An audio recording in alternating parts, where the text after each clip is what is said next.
Hola, ¿cómo van? A ver, están todos.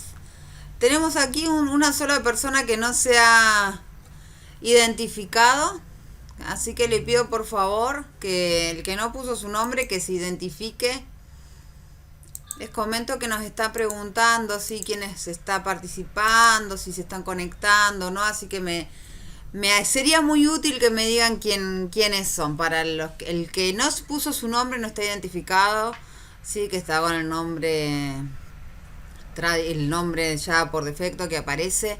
Le pido por favor que se identifique para hacerlo a la izquierda de la pantalla, sí, sobre van a encontrar un iconito con cuatro ventanitas, después el i, tres puntitos, hacen clic ahí y arriba escriben su nombre. Por favor, así estamos todos identificados. ¿Cómo están? ¿Cómo va? ¿Cómo los está tratando este contexto histórico?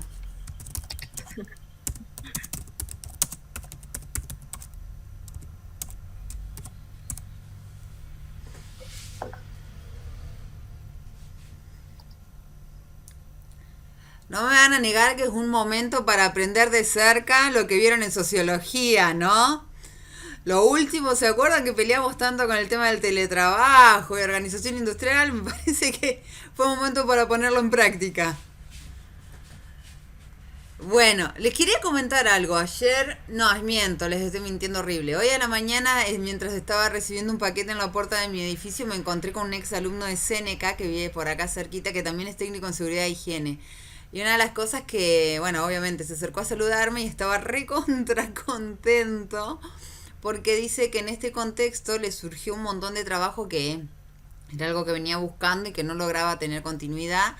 Y curiosamente tiene que ver con esto de capacitaciones y de seguimiento a través del teletrabajo. A mí me sorprendió, le digo, oh, qué bueno, me dice, sí, bueno, en realidad me estaba pidiendo a ver si lo podía ayudar con algunas resoluciones.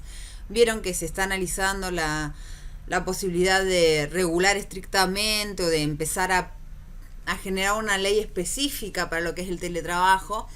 Así que bueno, digo, uy, qué bueno, le voy a comentar a mis alumnos a ustedes, obviamente, y a los otros grupos de seguridad e higiene, como para que lo vayan teniendo ahí como beta para considerar. Me contaba que está trabajando específicamente, o sea, está trabajando muy fuerte con todo lo que es el sector agropecuario y que hay algunas organizaciones que le están pidiendo que empiece a pensar cómo llevar adelante el proceso porque en realidad lo que están evaluando, y esto es lo que habíamos visto nosotros en sociología, ¿no? La relación de el costo de tener un trabajador en la empresa o sostenerlo a través del teletrabajo.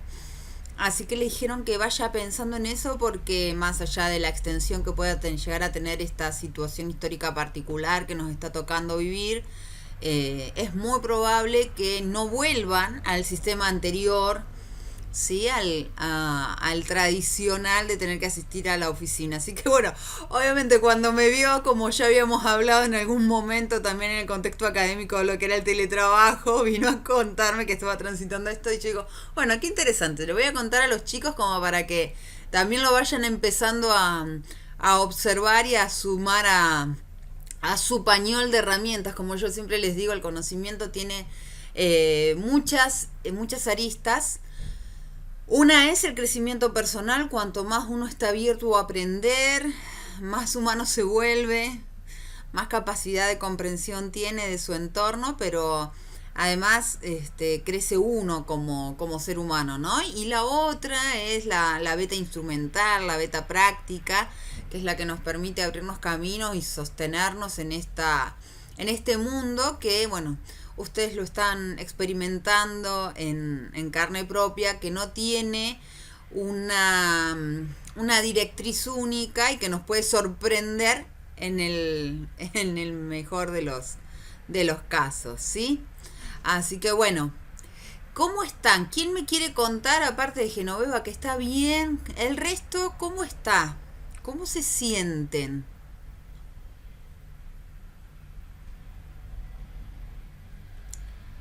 Qué raro, Carito, te tengo... Hola.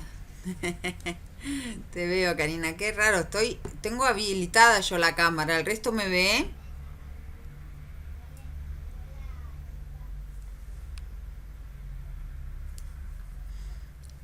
Ahí hay un problemita de conexión, ¿sí? Ahí hay un problemita de conexión. Cari, estás como yo, con la antenita en rojo. Así que bueno. Eh, ¿Quién más? ¿Vos, Santiago, estás mejor? La última vez que hablamos estabas ahí medio como bajón con el tema de la extensión. ¿Te sentís un poco mejor? ¿Cómo anda, profe? ¿Cómo andas, Santi? Sí, sí, nada, todo bien. Acá andamos mejor. Bien. Hay que aprender, digamos, es otro contexto. Nos ha tocado vivir esto, no, por suerte no todas las generaciones le ha tocado.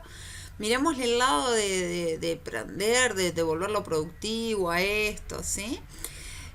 Bien, quería comentarles el tema de el rojito de la antena que ustedes ven acá arriba mío. Es porque internet anda no horrible, súper horrible. En las últimas semanas del la semana pasada esta, creo que el único día en el que no tuve un problema con la conexión ha sido el 1 de mayo, porque seguramente nadie trabajaba. Fue el momento en el que pude subir todos los videos de clases y demás. Así que les voy a pedir que tengan un poquito de paciencia, porque eso me está retrasando para poder ir subiendo los videos. ¿Sí? Porque por ahí vi ahí algún mensaje que alguien andaba buscando el de la clase anterior, y creo que lo pude subir recién el jueves o el viernes con mucha suerte. Así que bueno, no se preocupen, los voy a ir siguiendo, los voy a seguir subiendo en la medida que la tecnología me lo permita, obviamente. Pero yo lo que les voy a sugerir es que se suscriban al canal de YouTube. ¿Por qué hacer eso? Porque les avisa inmediatamente que se publicó el video. Les llega directamente a su mail. Entonces no están con la inquietud de dónde está, de cómo lo encuentro, si se subió a la plataforma, si no se subió. Porque a veces también me ha pasado, no sé si a ustedes les ha sucedido en estos días, de querer entrar a la plataforma y queda ahí como stand-by, pero yo sé que es problema de conectividad personal. Pero bueno, la cuestión es que si ustedes se conectan al canal de YouTube, les tira la alarma que se subió el video, y entonces ahí ya ustedes saben si está, si no está, y bajamos un toque la ansiedad también que nos genera esto, estar conectados a la tecnología, que sabemos que por ahí sucede algo en el mundo y no nos enteramos porque estamos un poquito desconectados. Bueno, para que se queden tranquilos, tal vez esa sea una buena solución. Otra cosa que les quería comentar, la semana que viene es el parcial. Todavía no lo armé, así que ni me pregunten cómo va a ser. No tengo consignas, no tengo nada, no me he sentado a pensarlo. Sí, obviamente es a través de la plataforma. Lo que vamos a hacer es lo siguiente. Y esto le pido por favor que le avisen a sus compañeros, los que no se están pudiendo conectar, que intenten hacer la conexión el próximo lunes, porque nos vamos a volver a conectar. La idea es que ese lunes ustedes se armen la batería de preguntas para tratar de eliminar las últimas dudas que quedan de los contenidos. Nosotros cerramos con la unidad 2, el examen, ¿sí? El examen ingresa hasta lo último que vimos de comunidades virtuales. Y la intención es poder sanear el próximo lunes, en nuestro encuentro, poder sanear las dudas que existan sobre esos contenidos, y ahí poder mostrarles en la plataforma cómo funciona y cómo es el sistema y qué se pide para que ustedes hagan de trabajo. Van a tener 4 días, 5 días, ¿sí? Muy probable que les dé ahí una semanita para que lo puedan hacer, 5 días como para que lo puedan elaborar tranquilos. Y vamos a tener voy a tratar de emular, ¿sí? De imitar un poco el tipo de exámenes que tradicionalmente ustedes están acostumbrados a que yo haga, estos que tienen una parte de multiple choice y otra parte de redacción, ¿sí? Así quedan todos ahí con chances. Pero bueno, como les digo, no me pregunten cómo va a ser, qué tiene, nada, porque no lo tengo elaborado. Lo vamos a ver todos juntos el próximo lunes. sí vayan repasando, sí vayan saneando dudas, si entre hoy y el próximo lunes aparecen preguntas, no esperen al lunes. Les pido que todas las preguntas que vayan a hacer, por favor, háganlas en el foro. Es importantísimo que usemos los foros de dudas. ¿Para qué? Para que queden ahí, todos los puedan ver y también se vayan sacando las dudas todo el resto de los compañeros. ¿Sí? Esa es una forma de hacer de este tránsito que estamos haciendo, esta forma de aprender. Qué bueno, Cari, que ahí me ves. Les decía, la participación en el foro lo que nos permite es poder construir el conocimiento de manera colectiva. Entonces, yo siempre digo que cuando compartimos nuestras dudas, hacemos varias cosas. La primera es, nos quitamos la duda nuestra. Genial, ya está, nos olvidamos de eso. La otra es, le abrimos una duda a un tercero, porque tal vez ese no se dio cuenta, no le generó duda cuando lo leyó, pero ve la pregunta de usted y dice, no me había dado cuenta, esto lo entendí al revés. ¿Sí? Y la tercera, que permite poder corregir lo que otro había entendido y lo que uno también por ahí entendió. Si cuando yo pregunto, si estoy súper seguro de algo y veo que otro preguntó y tiene una respuesta distinta a la que yo le habría dado, ahí me aclara muchísimo las dudas. Entonces es importante que empecemos a pensar desde esa manera y de empezar a construir un conocimiento colectivo más allá de estos intercambios que estamos haciendo a través de las redes. ¿Qué más? Bueno, ahí varias personas están como reordenando en su vida laboral, en su vida personal, hay como una tendencia a flexibilizar en algunos casos la cuestión laboral, lo que implica todo un sacudón, porque no hubo ni periodo de adaptación o de readaptación al mundo social y al mundo al aire libre. Pero bueno, en esto también implica tener que reorganizarse en los horarios y a eso le sumamos tener que acomodarnos con el acceso a internet, que es otra de las mensajes que he recibido. Lo que voy a hacer es abrir un periodo de recuperación para los foros y para los trabajos prácticos, sin que esto implique la participación en los foros, en los trabajos prácticos. No iba a implicar que ustedes pierdan la promoción, ¿sí? Porque es cierto que estamos todos aprendiendo, nos estamos todos acomodando. Y a veces, bueno, pasan estas cosas. Entonces, yo la semana que viene, o en estos días, les estaré subiendo la planificación con el periodo de recuperación para que ustedes lo vayan teniendo en cuenta. Obviamente el consejo es, en lo posible, marquen la agenda como ya les había dicho antes, traten de ordenarse en los tiempos. Uno de los mejores consejos que yo les puedo dar, especialmente a aquellos que están trabajando, es que de alguna manera intenten a través de un reloj, de una alarma, marcarse tiempos de los tiempos que tenían antes. Porque en algún momento vamos a volver a la realidad que es la que teníamos antes y nos vamos a encontrar con, me relajé porque el trayecto más largo que tengo que hacer es imitando a Charly García de la cama al living y bueno, y en el medio voy a tener 1 hora y media de colectivo o más, porque probablemente tengamos mucho más tiempo de traslado, porque hasta que todo esto se normalice, los tiempos de tránsito entre una ciudad y otra se han como complejizado. Entonces, ordénense en esto, porque con esto ya les estoy anticipando que es muy probable que el cuatrimestre lo terminemos en este contexto, pero no todos vamos a llegar al final del cuatrimestre en este contexto. Entonces, para aquellos que la flexibilización de la cuarentena los vaya tocando y les vaya haciendo volver a la vida previa cuarentena, está bueno que vayan ordenándose, que todos nos ordenemos en función de nuestra vida real, entre comillas, ¿sí? Nuestra vida habitual, y después manejar los tiempos de estudio.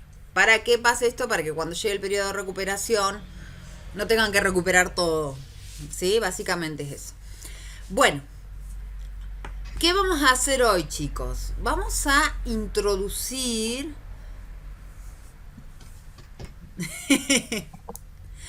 ¿Vos sos Nicola o sos Nicolás, Calvo? Porque te tengo en una planilla como Nicola, en otro como Nicolás. Ahora veo que sos Nicola, ¿verdad? Eh, sí.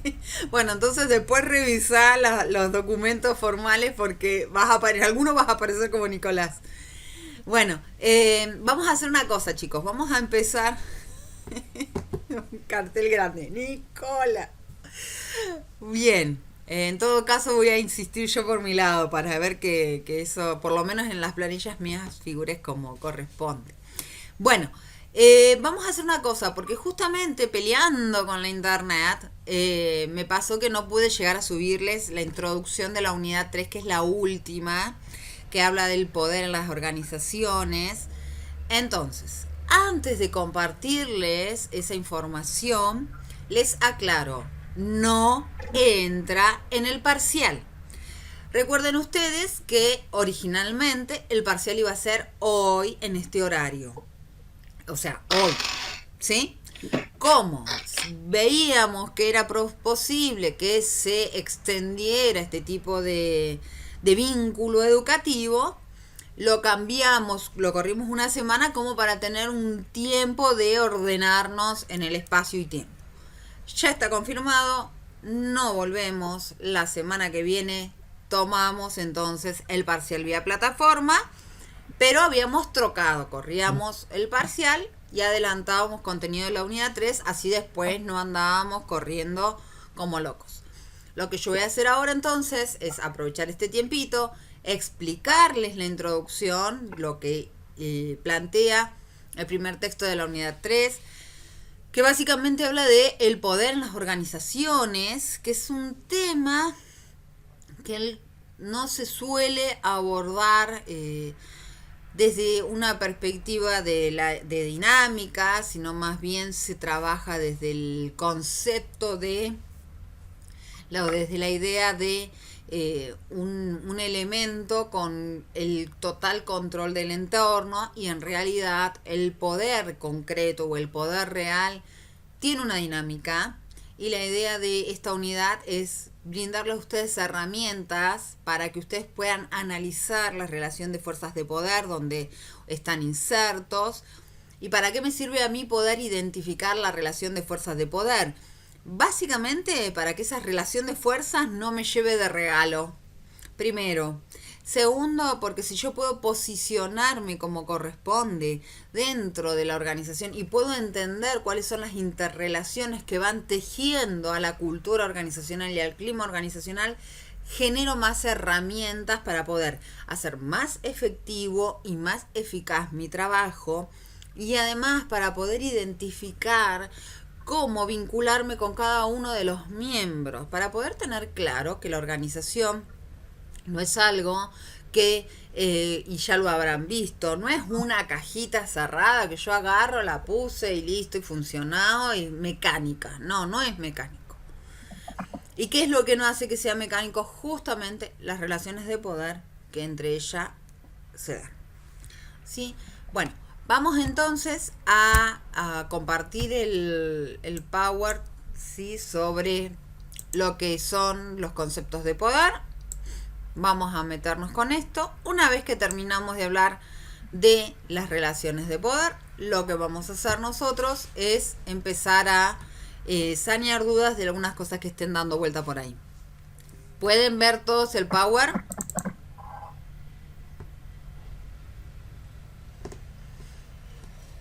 Oh, se largó a llover más. Sí, se está lloviendo por todos lados. Está bien otoñal el día de hoy. Bueno, ¿pueden ver todos el PowerPoint? ¿Lo están viendo? Pónganme que sí. No. No, profe, no se ve. No se ve, pero che. Ahora, a ver, voy a tomar. A ver qué hago acá.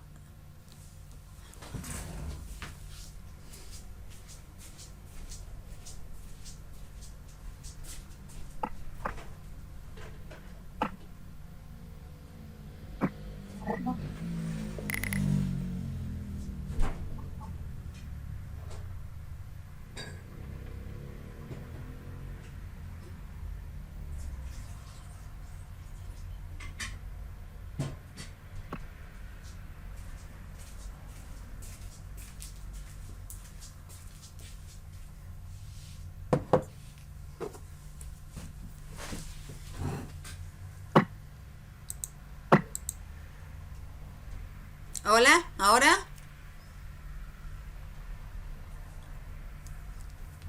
Yo sí lo veo. Ahí sí lo ves. Y a ver.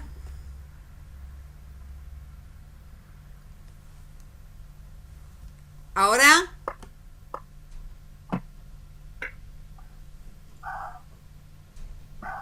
Genial. Bueno, es cuestión de encontrarle la mano. ¿Sí? ¿Me escuchan bien también? Sí, sí. Genial. Bueno, entonces vamos a empezar a hablar de esto de las bases de poder en las organizaciones.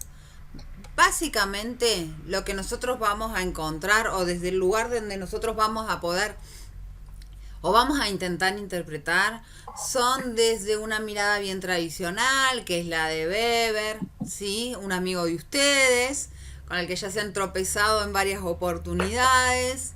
Seguramente es uno de los pósters que tienen ahí pegados en algún lado de la casa o en la agenda para no olvidar su cara. Con ustedes, Weber se había encontrado en la materia de sociología y habíamos visto que su propuesta o su mirada sociológica tenía que ver con justamente la mirada de la acción individual de los sujetos como un elemento que construía lo social. Bueno, estas acciones que te recuerdan ustedes que tenían distintas formas, acciones con en relación a los valores, a la afiliación, a la tradición, ese tipo de acciones, ¿sí? Impactan de alguna manera en la sociedad porque tienen un poder. Y lo que va a plantear Weber en relación al poder es que tiene un sentido de función y además es instrumental. ¿Qué quiere decir esto? Yo el poder lo uso para determinada cosa y es un instrumento que a mí me permite ordenar y determinar qué va a hacer cada persona. Ponerle un corralito y que se mueva en ese espacio. ¿Me van siguiendo? Del otro lado tenemos a Foucault. ¿Quién es Foucault? ¿Quién es Michel Foucault?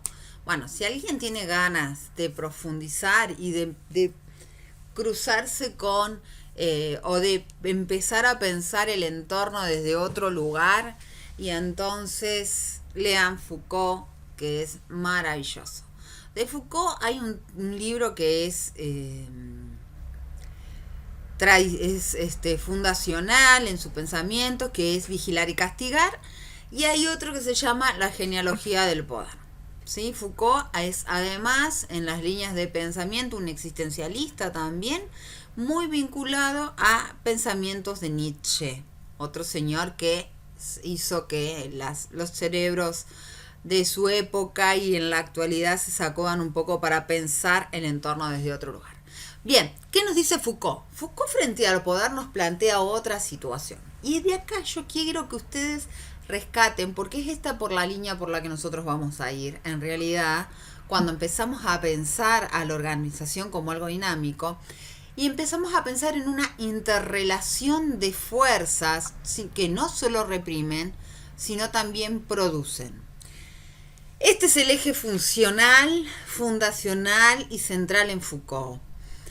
Mientras yo acá me ubico o puedo pensar como en esta mano hay un solo sujeto, ¿sí?, que tiene los hilos para mover al entorno, Foucault nos dice, ojo, que estas líneas, sí hay una mano, puede ser que haya una mano, pero estas líneas y estos señores que están acá haciendo esto que están haciendo acá, también tienen un rol activo.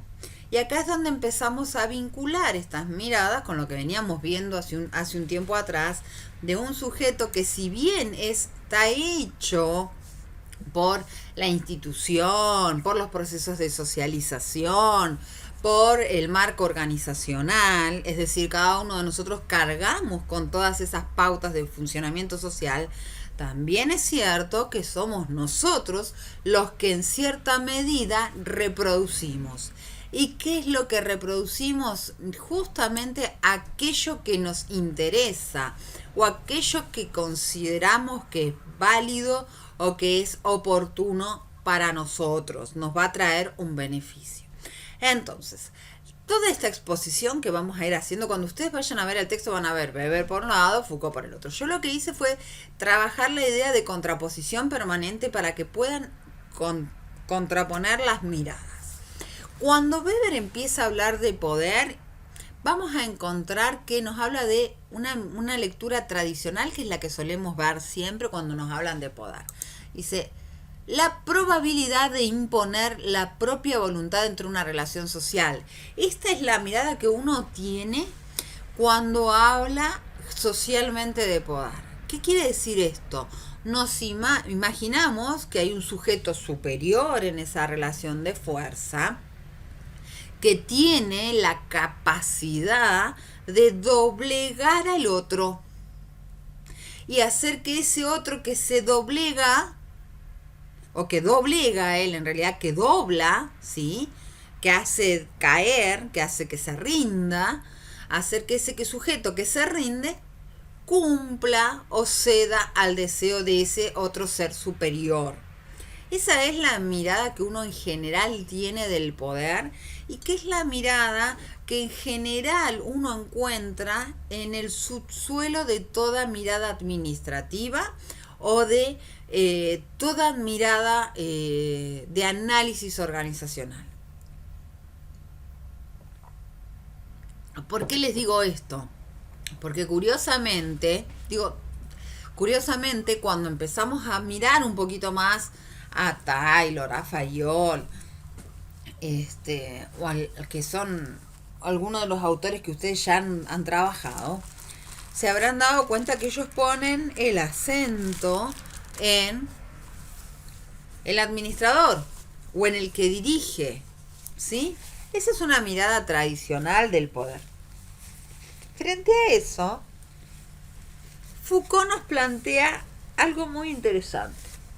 Nos dice, ojo, el poder primero no es uno solo y segundo, no se da únicamente en relaciones dispares, ¿sí? Sino que lo que vamos a encontrar nosotros para poder hablar de poder es en realidad un conjunto de fuerzas que yo no voy a poder manipular o voy a poder eliminar contra su voluntad, sino que en todo caso, el momento en el que el poder se implanta de alguna manera o una idea logra implantarse, en realidad lo que ha hecho es conquistar las otras perspectivas que estaban en ese espacio. Por eso, el poder, a diferencia de lo que piensa Weber, no es un objeto, no es un elemento, no es una regla o un martillo remitiéndome a la mirada instrumental del poder como la que tenía Weber, sino que es una construcción de relación. Y acá me voy a ir a un ámbito totalmente que tiene que ver con lo social y que lamentablemente es un flagelo que hoy tenemos en la República Argentina y que tiene que ver con la violencia de género y la violencia intrafamiliar. Y cuando uno va a ver muchos de esos casos, son casos que se repiten, la relación tiene reiteradas situaciones de violencia. Y hay muchas veces se pone el acento en el hombre o en la mujer, quien sea el autor del acto violento, pero no se observa que había un proceso en el medio. Y ojo, que no estoy diciendo que la víctima es quien alimenta ese sistema de poder o es cómplice, porque seguramente no es consciente de eso. No lo es, evidentemente, sobre todo cuando empieza a argumentar que el violento se equivocó. No es consciente del ejercicio de la violencia por más que le duela el cuerpo, ¿sí? Pero sí es cierto que existe una relación. En la relación se construye el poder. Y en ese tipo de relación, y en todas las relaciones, hay una situación de poder. Que no está siempre de un lado. Que si permanece o está siempre de un lado es porque del otro lado hay algo que no estaría siendo consciente de que también es portador de poder y no lo está ejerciendo. Y ahora me vuelvo a algo mucho más atrás que yo ya había hablado con ustedes en algún momento en el marco de sociología. Y hablo de Hegel. ¿Se acuerdan que habíamos hablado de la dialéctica y del amo y el esclavo cuando hablábamos de marxismo? ¿Cuál era la dialéctica del amo y el esclavo? Esta situación en la que Hegel se preguntaba cómo puede ser que un grupo minúsculo de hombres que eran los amos pudieran tener el control de un grupo mayúsculo de otras personas que eran los esclavos. Y él terminó afirmando que en realidad ese control de esos amos sobre esos esclavos radicaba en que esos esclavos le daban el poder al amo de ejercer ese mandato, ¿sí? Porque ellos de alguna manera no tomaban conciencia o no asumían su capacidad de existir sin ese amo. Entonces, mientras yo en Weber me ubico o miro al poder como una herramienta que se concentra en una persona específica o en un rol social específico y que yo lo puedo empujar como si fuera una fuerza única hacia un lugar y va a impactar de esa manera, desde Foucault yo acá me meto en algo mucho más imbrincado, mucho más complejo y empiezo a pensar en el rol de aquellos que están en condición de poder y aquellos que están en condición de aceptar ese poder. Y empiezo a mirarlos como un elemento activo a todos. Y empiezo a reconocer que el poder no es solamente una fuerza que yo voy a empujar y va a impactar, sino es una fuerza que yo voy a empujar y va a chocar con otras fuerzas que le van a marcar además el límite real de su existencia. ¿Hasta ahora me van siguiendo? Sí. Bien. Igual, les insisto, esto es un poquito más complejo, mucho más abstracto que lo anterior. Así que esto es la introducción. Después con ustedes con tiempo lo miran y me hacen todas las dudas, sacan todas las dudas. Sigamos. Entonces, mientras Weber se queda en una instancia, recuerden que Weber también era positivista, esto no es un dato menor. Weber es positivista, también se queda en una mirada, si bien se vale de algunas herramientas históricas, se vale para de la observación de algunas conductas.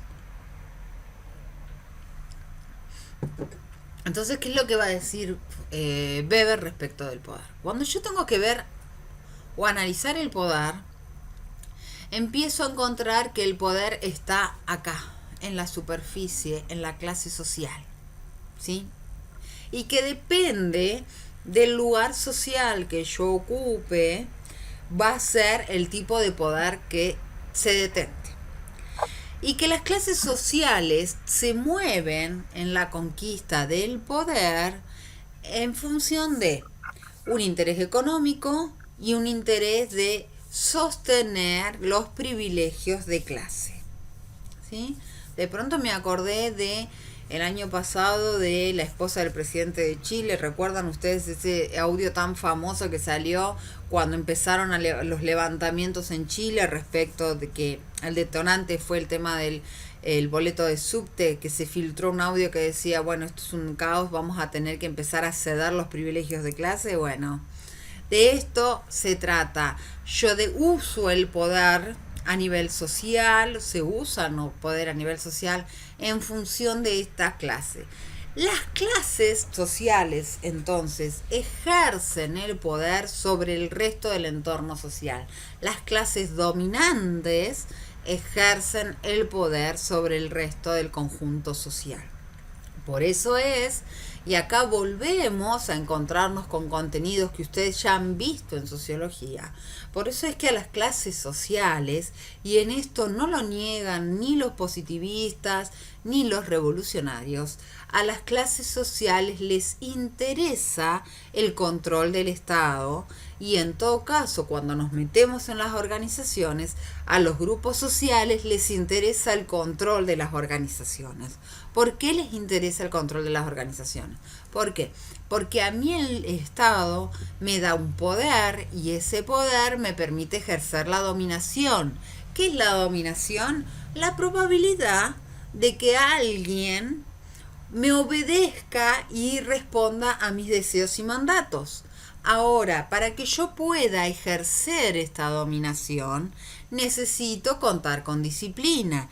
¿Y qué es la disciplina? Justamente un conjunto de normas que le dice al sujeto cómo debe comportarse, y si no se comporta en ese sentido va a ser sancionado.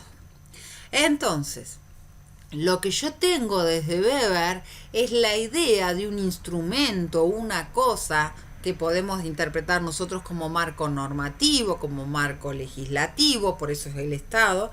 Recuerdan ustedes que habíamos visto que el poder del Estado radica justamente en este, es el que marca la cancha de la regla de la cancha del juego social. Y por eso cuando ustedes lean el artículo también se habla de los partidos y cuál es la intención de los partidos cuando van generando algún tipo de afinidad social. Básicamente es detentar y mantener el control del Estado en determinadas manos de determinadas clases sociales para así poder imponer al resto de la sociedad un marco de funcionamiento legal que los obliga a respetar y a construir en todo caso el modelo social que ellos quieren. ¿Sí? De ese lugar es lo que plantea Weber. Ahora, cuando venimos acá y cruzamos el cuadro y empezamos a ver a Foucault, acá aparece una palabra que pareciera ser un monstruo para las ciencias, especialmente las ciencias positivas. ¿Por qué? El azar. ¿Qué es el azar? ¿Alguien escuchó alguna vez hablar del azar?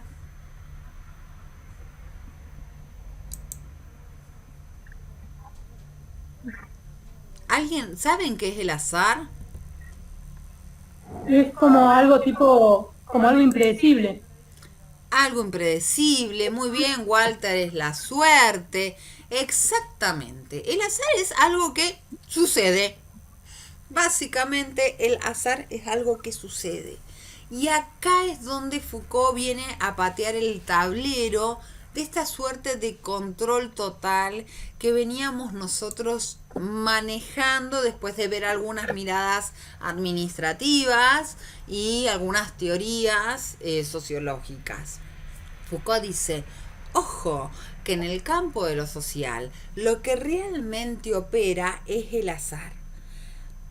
Esto quiere decir que yo lo que tengo que pensar cuando quiero analizar el poder y entender el poder es primero ponerme en cuenta y asumir que lo social está marcado por esto, una multiplicidad de relaciones de fuerza, ¿sí? No es que existe un solo dominante y el resto dominado. No, hay un grupo que es dominante, ¿sí? Que en este momento está en control de las herramientas o de las fuerzas de poder, pero que el resto me escucha. Santiago dice que no me escucha. Sí, yo sí. Sí, yo escucho perfecto. Bien. Bueno, porque por ahí va y viene, por ahí hasta con delay puede llegar en algunos lados a estar. Pero ustedes vayan avisándome, yo retomo, ¿sí? Genial. Bueno, les decía, cuando yo empiezo a mirar lo social, lo que me voy a encontrar es una multiplicidad de fuerzas. ¿Qué quiere decir esto? Yo no tengo el control total, o no es que solamente puedo pensar en, vamos a ponerle comillas, estoy en el control, genial Santiago, estoy en el control del poder y tengo un solo oponente. No, yo tengo que mirar todo, incluso aquellos que están de acuerdo conmigo en lo macro, pueden estar en desacuerdo conmigo en lo micro. ¿Qué quiere decir esto? Que a veces yo puedo estar de acuerdo en un proyecto social a imponer, pero resulta que el conjunto no está de acuerdo en la forma en la que se va a consolidar ese proyecto social. Así que lo tengo que tener presente, ¿sí? Y fíjense que esta relación, esta multiplicidad, relación de fuerza, se manifiesta con esta idea de que son constitutivas de la organización. ¡Epa! ¿Qué significa esto? Lo que veníamos viendo hace 2 meses, ¿sí? 3 desde que comenzamos las clases. Las organizaciones no son únicamente el producto de lo que alguien ideó para construir, sino que son justamente el resultado de la relación de lo que alguien ideó para construir más lo que el resto de los miembros de esa organización aceptan o no aceptan. Lo que encontró Mayo. La organización estaba segura que tenía un control total y una realidad total de lo que podía producir sus empleados. ¿Y Mayo qué encontró? Que sus empleados, entre ellos, habían encontrado una mecánica para poder hacerle creer a los dueños de la organización que producían tanto y en realidad ellos podían producir más si querían. Y lo importante es acá, si querían. Cuando no querían, producían menos, pero como se habían avivado y guardaban el excedente que nunca registraban a ningún lado, la empresa siempre tenía 10 en el control del producto. Pero los trabajadores decidían cuándo producían más, cuándo producían menos, es decir, la producción en realidad estaba en manos del trabajador, no en el que había creado el plan de administración, ¿sí? El otro instrumento, o sea que con esto, para que se den cuenta que la perspectiva de Foucault es mucho más dinámica, mucho más compleja, mucho más profunda, ¿eh? Bien, sigamos. El tercer elemento es el juego. Hay un juego que por medio de luchas y enfrentamientos incesantes transforma ¿a qué? A las organizaciones, las invierte. ¿Qué quiere decir esto? Hay relaciones de fuerza, ¿sí? En permanente lucha.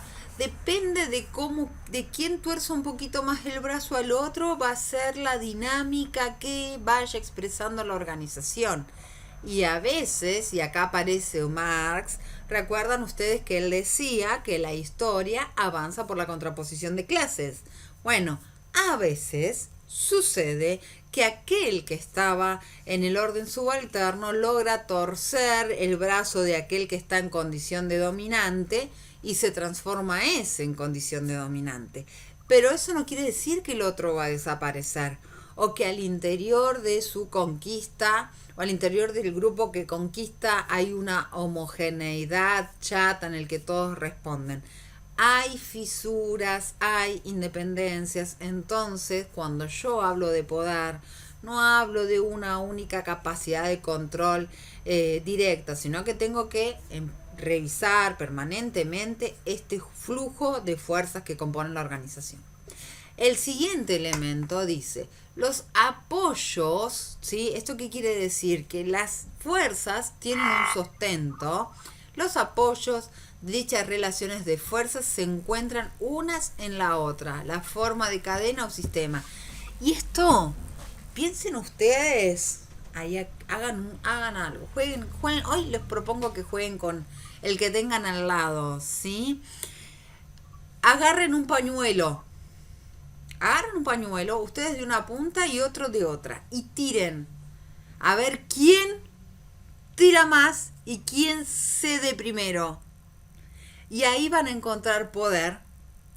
Y ahí verán ustedes cuáles son los motivos y evalúenlo, jueguen con esto y después cuando pasemos la etapa del examen les voy a preguntar a ver cómo les fue. Pero recuerden, ¿qué fue lo que hizo que decidieran aflojar al tirar el pedacito de tela o el pedacito de pañuelo? ¿Sí? Porque algunos, y habrán jugado, no sé, algunos tendrá el perro al lado, jugó con el perro y por las dudas soltó el pañuelo antes porque el perro te lo destrozaba, ¿sí? Otros no, jugó con la pareja o con el padre y dijo, vos a mí el pañuelo me lo vas a dar, y tiró hasta que el otro soltó, porque se cansó, porque perdió fuerza. O después ustedes empezaron a tironear con otro y en algún momento dijeron, esto es una pavada y soltaron porque perdieron interés en el pañuelo. Y a veces también pasa eso, uno pierde interés en el objeto, entonces deja de hacer fuerza y el otro cree que ganó y en realidad el otro no ganó. Nosotros decidimos no ganar. Y ahí es donde empezamos a ver que el poder no es algo, no es una cajita, un objeto que yo me lo pongo bajo el brazo y lo uso. No es un vestido o una camisa el poder, es una relación que está en permanente dinámica, que actúa de manera permanente, que va variando en función de los intereses, de cómo nos involucra, de cómo nos convoca. ¿Sí? ¿Hasta ahora me van siguiendo?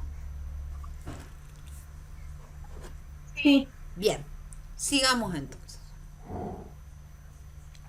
Entonces, Weber y Foucault se preguntan, excelente, ¿y ahora dónde encuentro el poder? ¿Cómo lo veo al poder?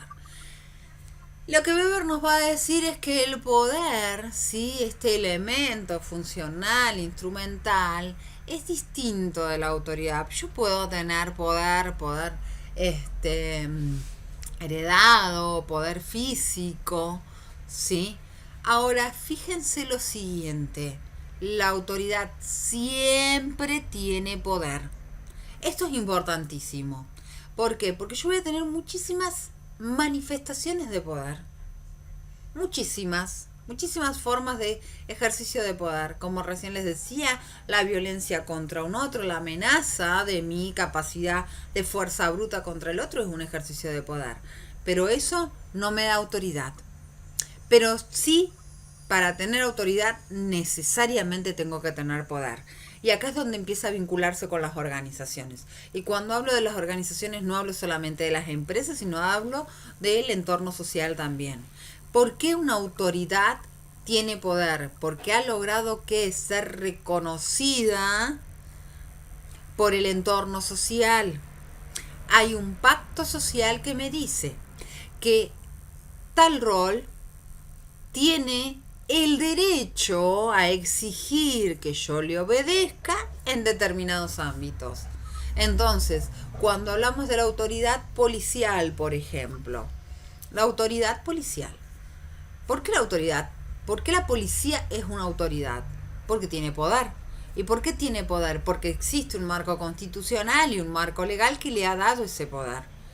¿Y qué más? Porque es un papel escrito. Porque nosotros hemos sido socializados en ese proceso de legitimación y reconocemos, ¿sí?, que si somos parte de una sociedad determinada, también entonces le estamos reconociendo, delegándole a la policía un poder para determinadas cosas.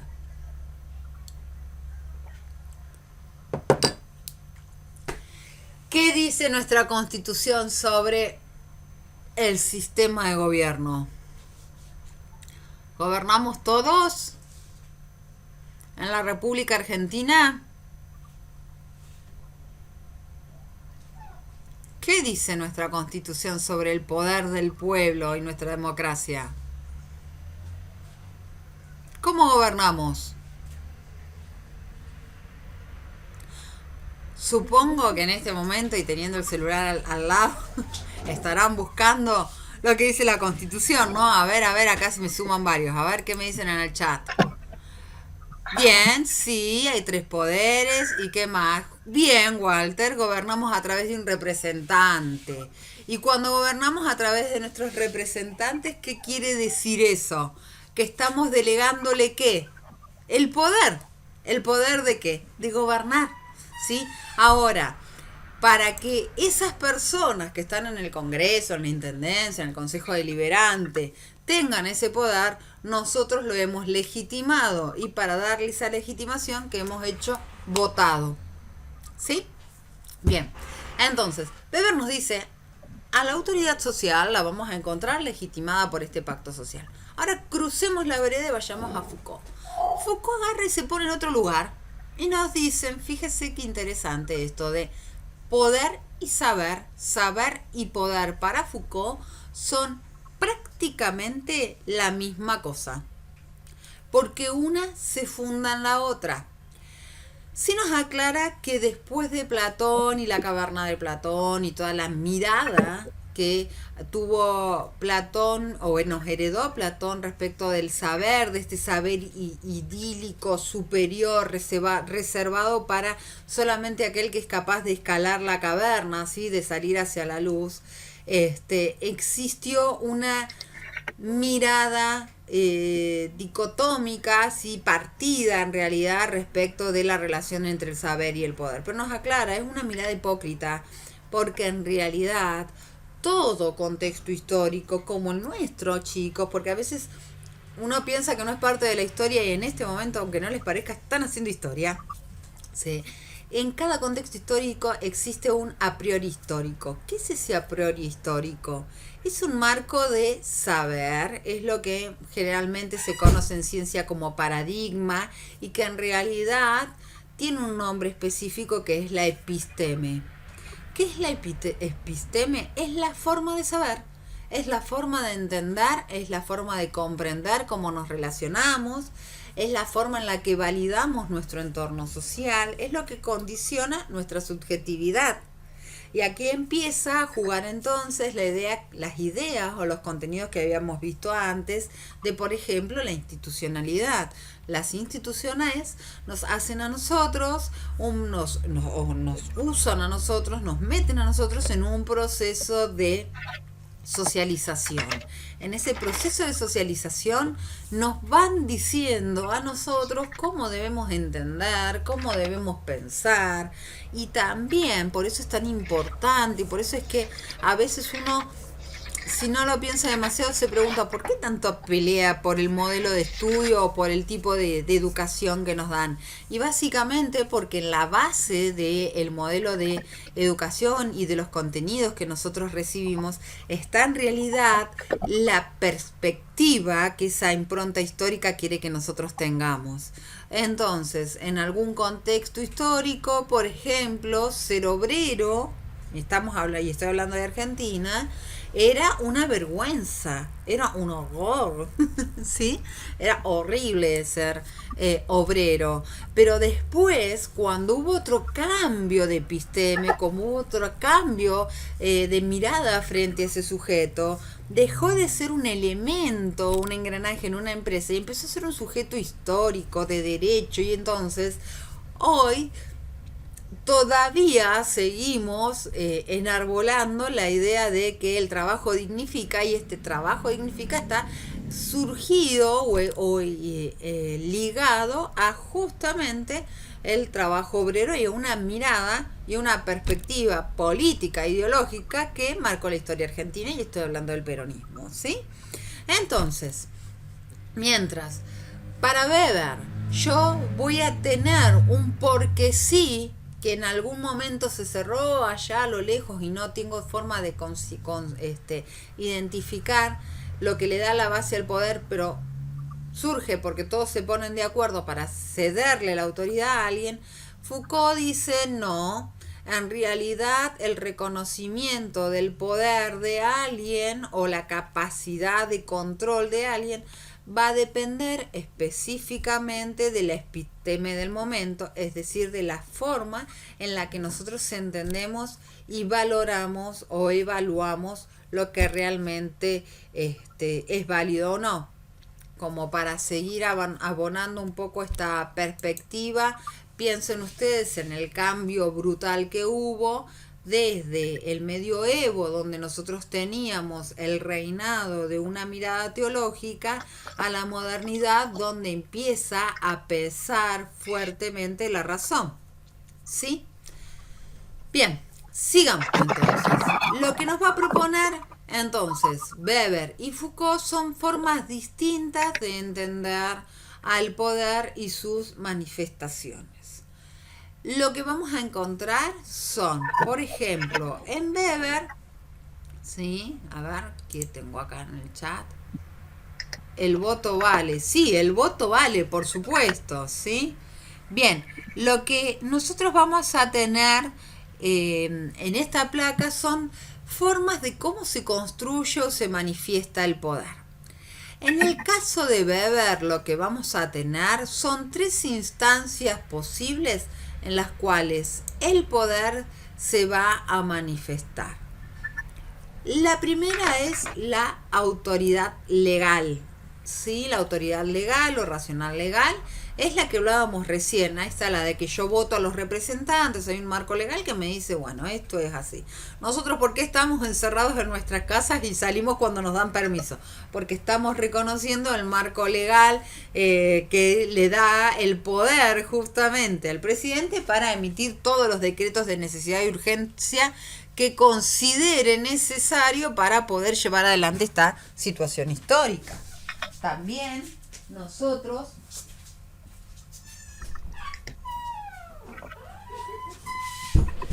vamos a, por ejemplo, en estos contextos particulares vamos a encontrarnos con la realidad de que incluso al presidente se le ha cedido el poder para determinar incluso el uso del presupuesto, que en otro contexto no lo podría hacer. Bien, esa es la autoridad legal. La autoridad tradicional. La autoridad tradicional, lo más que nosotros podemos reconocer es la relación al padre, ¿sí? Por nuestra sociedad todavía tiene, ya no tanto, pero ha estado muy marcada por justamente la importancia o el valor, la centralidad del padre o del patriarcado, y esto donde se reflejaba en que el padre, si uno tiene una mesa rectangular, se sienta en la cabecera, ¿no? Pero bueno, en otras sociedades, y obviamente las que pudo ver Weber, la autoridad tradicional está íntimamente ligada a la heredada y a la monarquía, que hace que determinadas personas sean investidas de un poder que les permite influenciar en la sociedad.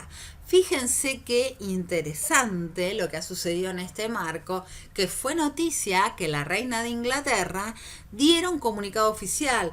La señora habló 3 veces en su vida, 2 veces anteriores en contexto de guerra.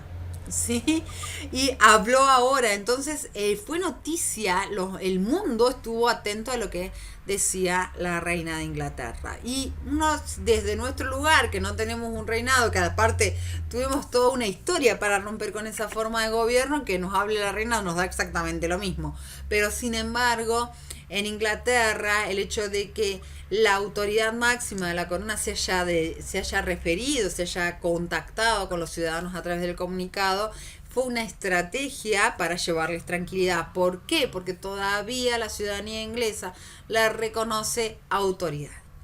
Y después, el último elemento está la autoridad carismática, que en los términos que nosotros vamos a trabajar o con los cuales nos vamos a amigar más, tiene que ver con el líder. La autoridad carismática es aquel sujeto, insisto, todas las autoridades están legitimadas, hay un conjunto social que les reconoce el poder para tomar decisiones. Pero en el caso de la autoridad carismática, se trata de una persona que tiene particularidades dentro de su personalidad, que ha demostrado ser capaz de poder llevar adelante el conjunto social o poder guiarlo hacia una solución.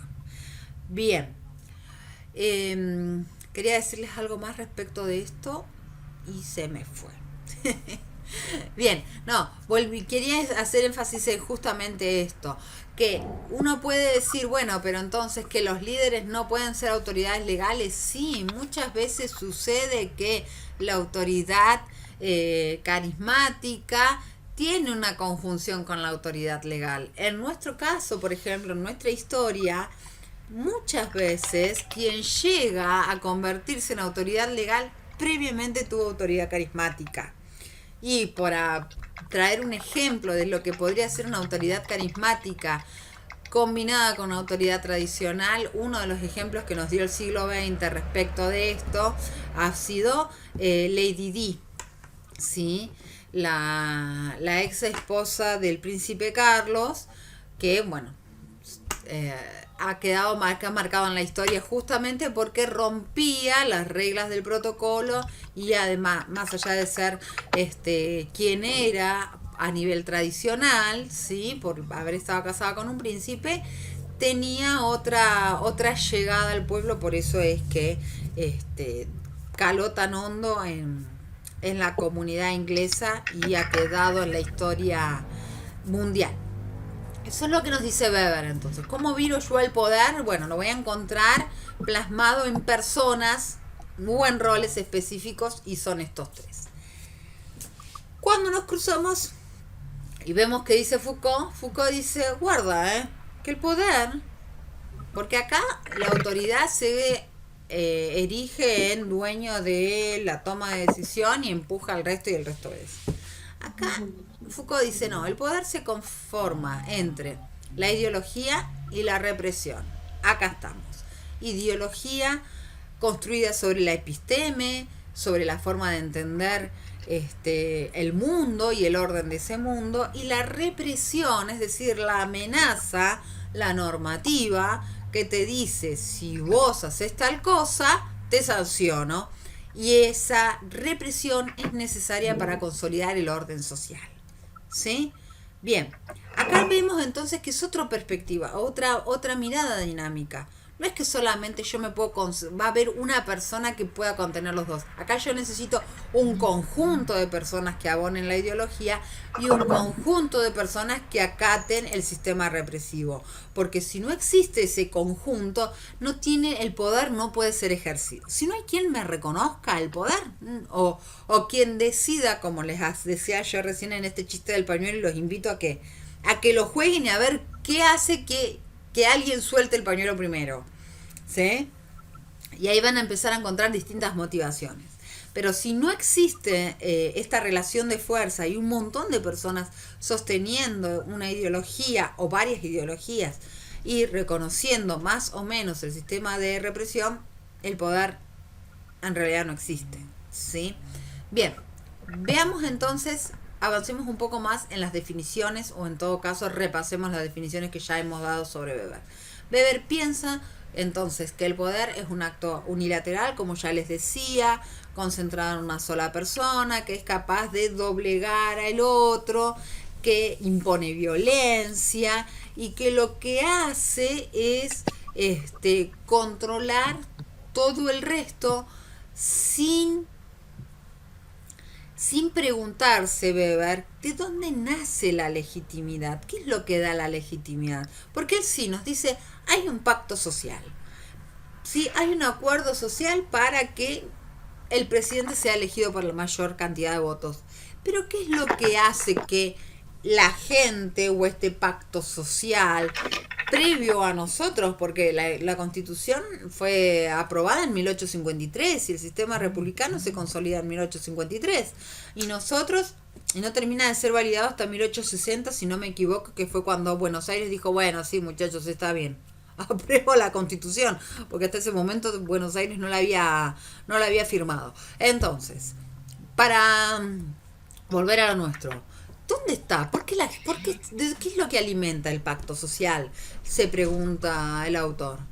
Weber no lo responde. Weber llega hasta hay un pacto social y hasta ahí recupera un poco la mirada de Rousseau y un poquito también lo de Voltaire. Pero hasta ahí, No llegamos hasta ahí. ¿Hay algún acuerdo? ¿Alguna vez alguien se puso de acuerdo? La mirada de Weber no recupera esto que después Foucault va a hablar en la genealogía del poder, que tiene que ver con justamente armar.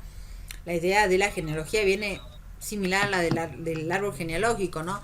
Reconstruir hasta qué épocas, hasta qué momento se produce este pacto social.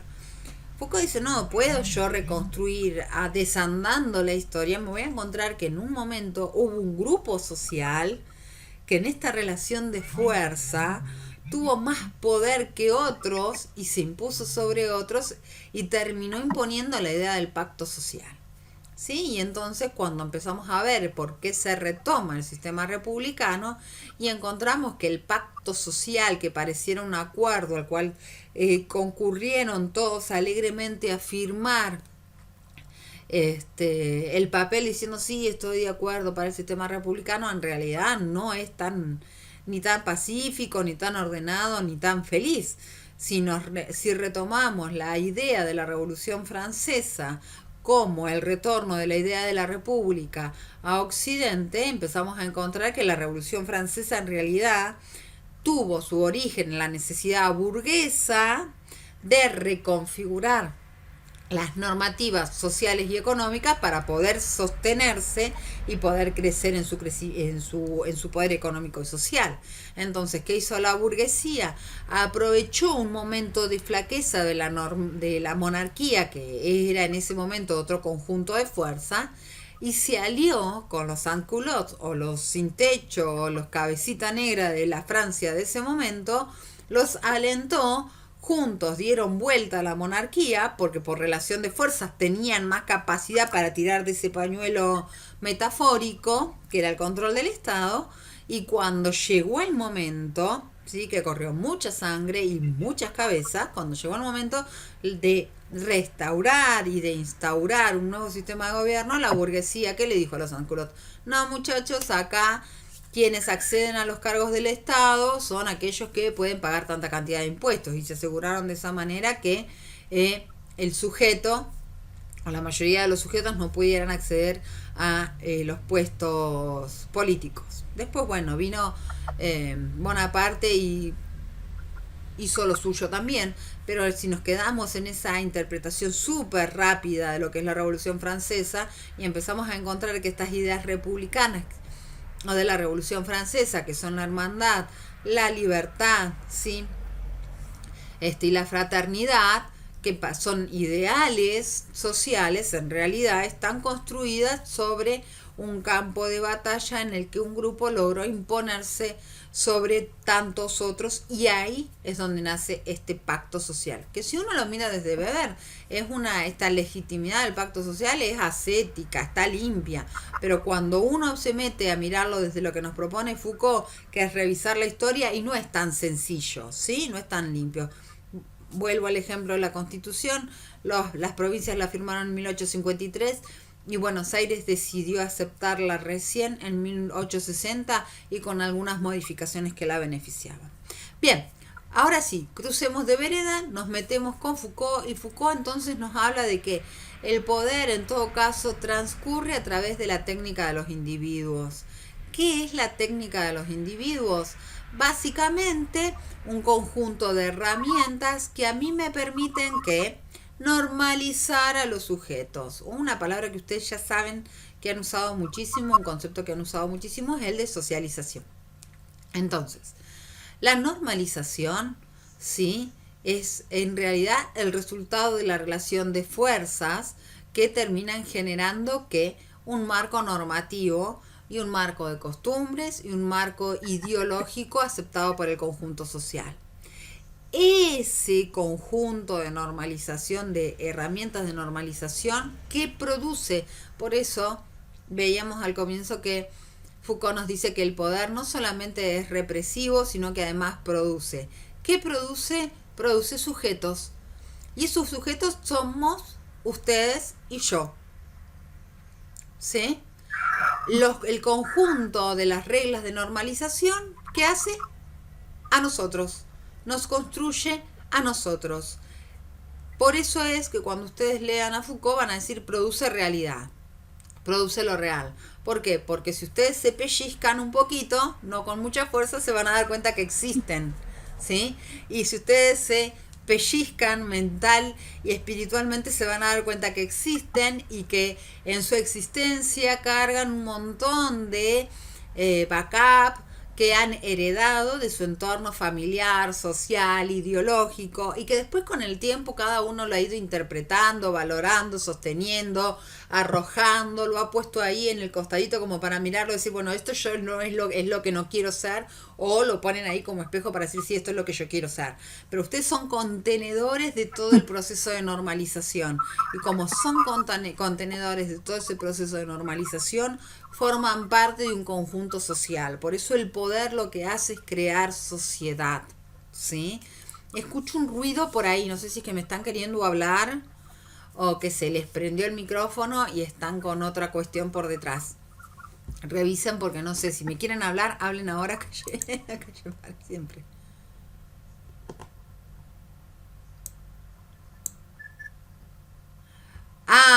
Walter, ¿qué me estás hablando? ¿Del periodismo? ¿Del cuarto poder? ¿O falta el cuarto? No sé, no te entiendo, Walter.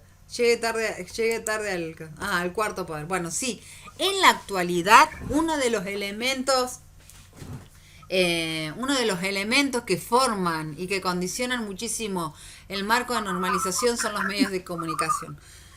Fíjense que en el contexto actual, con esta cuestión de la liberación de los presos, hay un montón de noticias que señalan al presidente y se olvidan de lo importante que el marco constitucional habla de los tres poderes. Y que justamente el marco judicial o los jueces de los que están ahí involucrados en este proceso de que liberan, no liberan, muchos de ellos han sido los mismos que estaban procesando, entre otras personas, a la vicepresidenta, ¿no? Digamos que la mirada del cuarto poder sí importa. ¿Y saben qué importa hoy también? Que yo agregaría, Walter, nosotros mismos a través de las redes sociales. Es increíble cómo nosotros como sociedad, esta sociedad creada hoy a través de estos procesos de normalización que están sacudidos y vapuleados desde más de 20 años, yo diría que ya vamos transitando unos 40 cómodos de sacudones de la estructura tradicional que vio Foucault. Más allá de que Foucault escribió en el 70-80, nosotros mismos hoy estamos produciendo una sociedad bastante incierta, ¿sí? Bien. Sí, pero los medios virtuales y la reproducción que nosotros hacemos, Walter, cuando empezamos a copiar a tontas y locas sin sentarnos a pensar qué es lo que nos están diciendo o qué es lo que quieren que nosotros pensemos de lo que nos están diciendo, ahí entonces nosotros producimos una sociedad específica de esta época, ¿sí? Bien, sigamos entonces. Hasta acá yo entiendo que si alguno se me perdió en el camino es absolutamente lógico, porque el nivel de abstracción que nos requieren ambos es importante, ¿sí? Así que, tranquilos con esto, después lo miran otra vez y arman la catarata de preguntas, pero para después de la clase que viene, que la clase que viene, insisto, es de encuentro para aclarar dudas del parcial. Avancemos un cachito más, entonces, a ver... ¿Me escuchan? Porque me saltó acá algo como que se apagó el micrófono. Ahí está. Bien, sigamos entonces. Profe, Sí. a mí se me está conectando y desconectando. Me parece como que me quedo sola en la reunión. Sí, seguramente, pero bueno, para no. Sí, no te preocupes que recién cuando intentaste decirme lo que me estabas diciendo se conectó y se desconectó. Estoy grabando, ¿sí? Así que después te lo subo. No te preocupes. Sí, ahí va y viene, no se preocupen. Bien, sigamos con esto entonces. El poder, entonces, para Weber, ¿dónde lo vamos a encontrar? En las jerarquías. En las jerarquías, que en las jerarquías sociales y en las jerarquías organizacionales. Por eso es que a veces hay personas que hacen lo que sea con tal de conseguir un puesto de jefe de la bolita o coordinador de la nada, como le decía el otro día un compañero mío, ¿sí? ¿Por qué? Porque el cargo, no importa qué cargo tengas, el hecho de que ya tengas un cargo le dice a los demás que sos un ente de poder, aunque en la jerarquía o en el organigrama seas el último orejón del tarro, pero la cuotita de poder esa hace que uno se sienta o que el entorno te sienta poderoso, ¿sí? O más fuerte que el resto. Bien, entonces, ¿por qué me peleo? ¿Por qué la gente hace lo que sea por el poder? Básicamente porque es un recurso, ¿sí?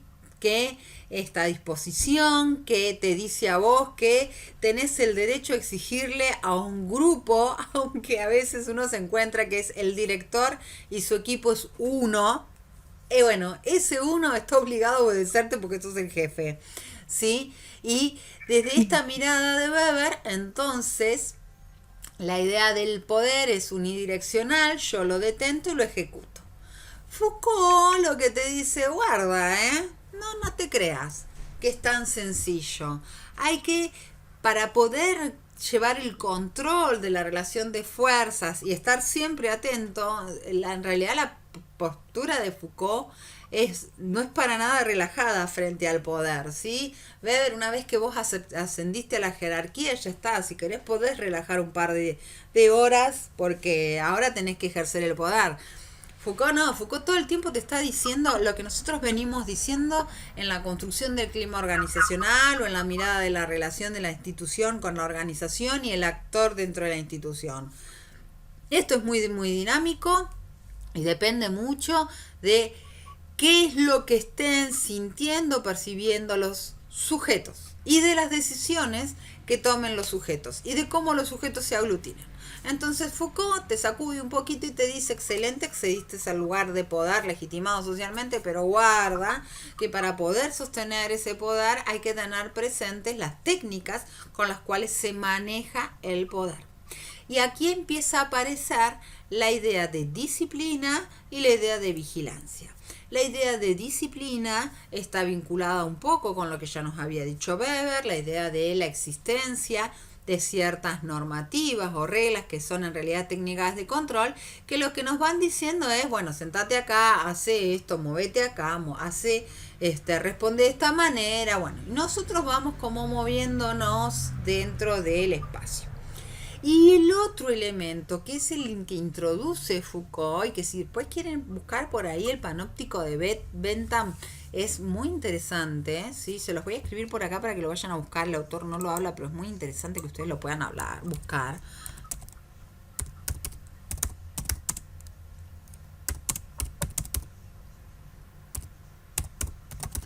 Panóptico o panoptismo, ahí yo se los puse para que investiguen un poquito de qué se trata, es muy interesante. Si quieren pueden buscar alguno de esos videitos cortitos que hay en YouTube o en los lugares donde ustedes consultan, que les va a venir bien. Lo que nos plantea Foucault es que existe un contexto de vigilancia en las sociedades como las nuestras. Nosotros ya pasamos un pasito más, nos fuimos a la sociedad de control, pero todavía contenemos esta idea de vigilancia, que son las miradas, las técnicas que garantizan la disciplina. ¿Y qué significa esto? Que nos están mirando. Sabemos que nos están mirando para ver que nos portemos bien. Entonces, cuando pasamos por un proceso de socialización, no solamente nos encontramos con esta idea de la disciplina que nos va marcando las reglas y nos dice cómo tenemos que comportarnos, ¿sí? Sino que además también en el proceso de socialización vamos incorporando la idea de la vigilancia y entonces tenemos incorporado el concepto de que nos están mirando. ¿Y quién nos está mirando? Nos está mirando la sociedad. Pero con el tiempo esa sociedad se mete a través de nosotros y aparece este concepto del autocontrol, de la autodisciplina. Y así el poder entonces se garantiza que nosotros, o quien ejerce el poder, garantiza que nosotros de manera permanente estemos acatando las reglas y seamos disciplinarios. Otro elemento, otro concepto interesante para ver de Foucault es la de sociedades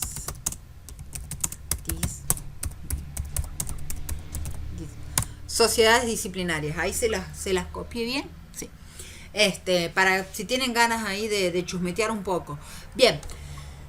Entonces, para ir cerrando, estas dos miradas impactan en lo organizacional, que es en realidad el eje temático sobre el cual nosotros nos movemos.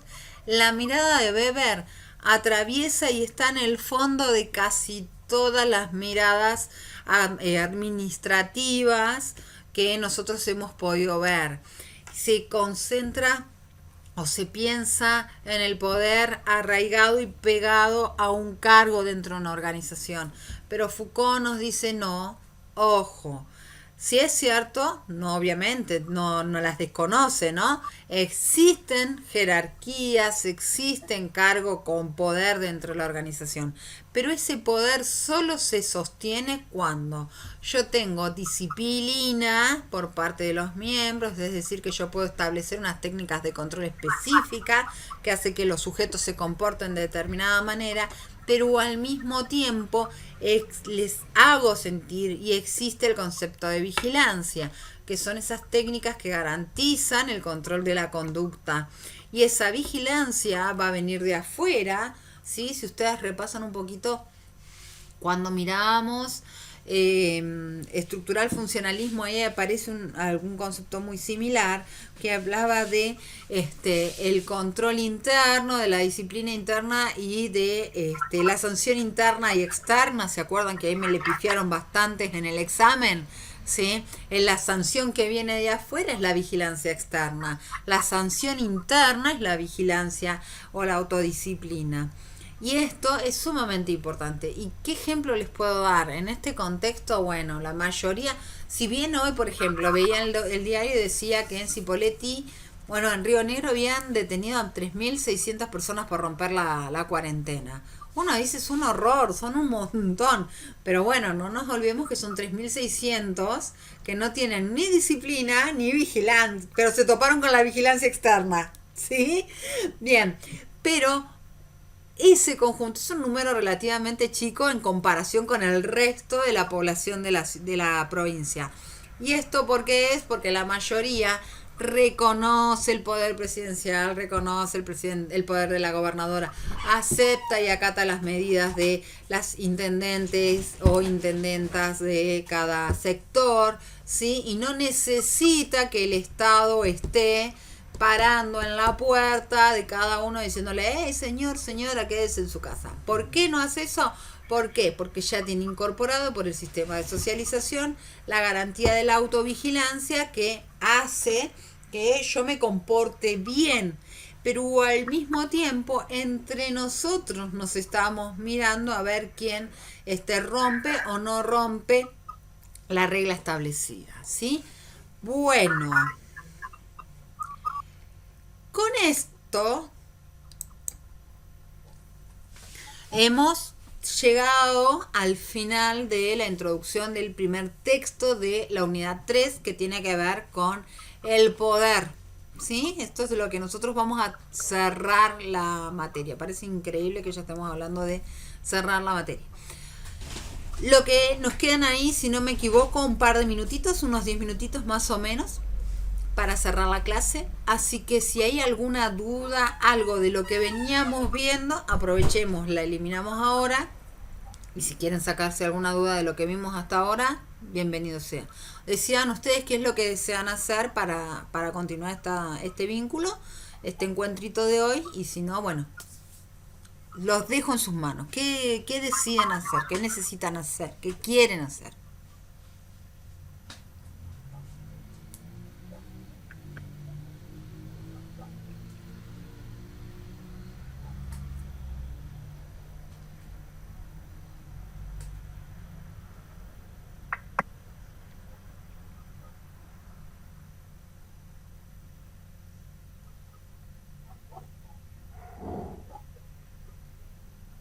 ¿Tienen alguna duda?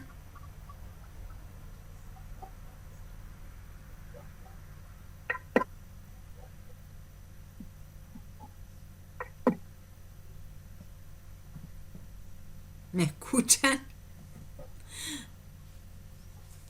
A ver. Bien, Nicole. Bien. Genial. ¿El resto?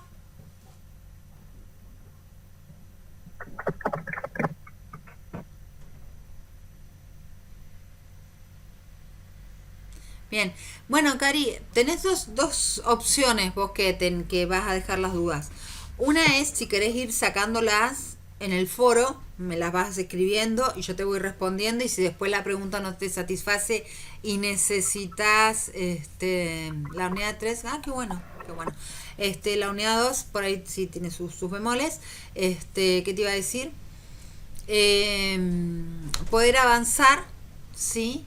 En las preguntas en el foro o el Camelas, yo te voy respondiendo, y si hay que después profundizar, aprovechamos la clase que viene, si te parece, ¿sí? ¿Qué más? ¿Quién más anda por ahí? Bien, Genoveva, ok. El resto se comprometen a preguntar todo en el foro y armarse un listadito. Sí, Walter, le repito lo del examen por si recién están entrando. Nos vamos a volver a encontrar el lunes en este horario, en el horario habitual de clase, con dos objetivos. Uno, yo les voy a mostrar el examen, cómo es, qué consignas están, como para aclarárselas. Y la otra va a ser poder responder alguna duda que haya quedado ahí dando vuelta de los contenidos que vamos a evaluar, ¿sí? Así que la idea es, en lo posible, y si pueden contactarse con los compañeros que hoy no han podido comunicarse, avísenle cómo es el tema, ¿sí? Y desde ya les voy diciendo que esta clase es muy probable que suba mañana o pasado, depende mucho del internet que va y viene bastante complicado está el tema, ¿sí? Bien. Profe, Sí, Walter, ahora respondo la del chat y ya le respondo a Genoveva. ¿Sos la que está hablando? no, Ariana. Ah, bueno, esperamos un cachito, Ariana, ¿sí? Sí, lo van a hacer en el portal como venimos trabajando, ¿sí? No hay forma de hacerlo presencial y van a tener varios días para hacerlo. Pero sí, aclaro desde ya, no va a haber extensión de tiempo. Se cerró y se cerró, ¿sí? Porque eso es parcial. Sí, Ariana, contame. Quería saber cómo iba a ser la modalidad, porque yo no estuve en la clase anterior y leí en el grupo que usted va a subir las preguntas y hay varios días para responder o algo así, ¿no? Claro, es lo que estaba diciendo. No sé cómo... Es lo que estaba diciendo. Yo les voy a abrir en la plataforma, probablemente con el formato de cuestionario, ese que ustedes ya vienen trabajando, las preguntas para que ustedes las puedan ir respondiendo. Y el lunes que viene vamos a ocupar este espacio para que yo les pueda mostrar cómo es el cuestionario, aclarar las dudas de qué es lo que vaya surgiendo respecto de las consignas. E insisto, van a tener varios días para responder el cuestionario. No voy a decir si alguna respuesta está bien o mal. Pueden hacer consultas sobre la interpretación de las consignas. Háganlas a través de los foros. Pero, ahora te respondo. Pero la idea es que ustedes puedan sanear las dudas el lunes. Igual la clase del lunes yo la voy a grabar y se las voy a subir como para que ustedes la puedan ver y van a tener varios días. Estoy leyendo, Karina, los foros de la última unidad, ¿sí? La unidad 2 que está ahí funcionando. Es así. Ah, no lo vi. No vi la tuya. Ahora ya te lo voy a responder. Justamente por eso les estaba diciendo ahí, no sé si fue a alguno de los chicos que me escribió de este grupo hoy o a alguno otro de los grupos, igual cerró la semana pasada, el 30, ¿cuándo cerró? Es al 2, el foro ese, ¿no? El 2. El 2, sí. Sí, el 2. Voy corrigiendo en la medida que me lo va permitiendo la conexión a internet, y así que, pero la respuesta va a llegar antes del examen, quédate tranquila que te llega, ¿sí? Igual, ¿cuál es la duda del sombrero amarillo? Bueno, leo el foro y te respondo, porque seguramente el coso es más grande. A ver. No, horrible está. Pero es la conexión, ¿sí? Bien. ¿Alguna otra cosita más? ¿Están todos satisfechos ya hoy? ¿Ya no hay más dudas? ¿Lo dejamos para la próxima? El foro, les pido por favor, foro o mensajería privada, úsenla, ¿sí? Y yo les insisto en esto, no desesperen si pasa más de un día o dos sin que les responda, porque la realidad es que está espantoso la conexión. Así que voy haciendo lo más que puedo, pero responderles les voy a responder, ¿sí? Así que no estén atentos, nada más, ¿sí? Y para los que se conectaron después, les decía del tema de que se suscriban al canal de YouTube de Alumnos Aspeitía, porque se les avisa directamente al mail qué es lo que se subió y no tienen que estar entrando a la plataforma tanto por ahí que algunos por ahí se pierde o le cuesta ingresar a la plataforma y tal vez le resulte más directo llegar al canal de YouTube y poder tener ahí la clase más directa. ¿Sí? Así que bueno. Bueno, chicos. Ok. ¿Estamos bien? ¿Nos vemos el lunes? Estamos bien. Genial. Nos mantenemos Vale. en contacto entonces. Un beso enorme, chicos. La verdad que los extraño verlos. Extraño un montón verlos. Es un placer siempre trabajar con ustedes y nada, les deseo lo mejor, ¿sí? Nos vemos pronto el lunes, firmes y con ganas de seguir adelante. Gracias, igualmente. Gracias, Feliz profe, ya día bien. para todos, tarde pero seguro. Besos grandes, chicos, que estén muy, muy bien. Chau, chau. Chao. Ay, bueno. Enorme para todos. Chau, chau.